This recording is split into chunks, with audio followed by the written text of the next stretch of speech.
అవును సార్. ఈ రెండేళ్లలో మీరు చాలా సమస్యలు చూశారు, చాలా ప్రాంతాలు చూశారు. అవును సార్. మీరు ఆ యువకుల నుంచి ఏం నేర్చుకున్నారు? మంత్రిగా ఏం బ్రతుకుతుంది? అన్న, నేను స్టాన్ఫర్డ్లో ఎంబీఏ చేశా.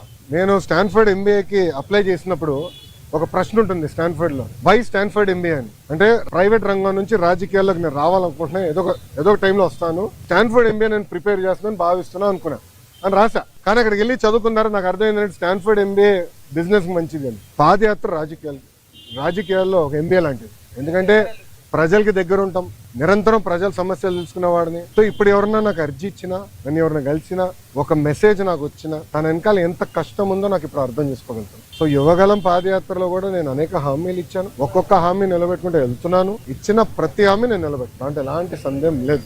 రెండోది, యువగలం పాదయాత్ర అయిన తర్వాత నిరంతరం ప్రజల్లో ఉండాలని నాకు కోరిక. సో అమరావతిలో కూడా, ఎందుకంటే నాకు మంత్రిగా నాకు బాధ్యతలు ఉంటే కనుక ప్రజల్లో ఉండాలంటే నిరంతరం ప్రజల్ని కలవాలని ప్రజా దర్బారు పెట్టుకున్నా. ఇక్కడ కూడా మీరు చూస్తే వైజాగ్ వచ్చి మీరే ఉన్నారు, కోర్టు కొంచెం లేట్ అవుతుందని పరిగెత్తుకుంటూ వచ్చే తప్ప మళ్ళీ ఇప్పుడు వెనక్కి అక్కడికి వెళ్తున్నా, పార్టీ హౌస్కి వెళ్తున్నా, ప్రజల దగ్గర అర్జీలు తీసుకుంటున్నా, వాళ్ళ సమస్యలు పరిష్కరించే మార్గం నేను ఎత్తుకున్నాను.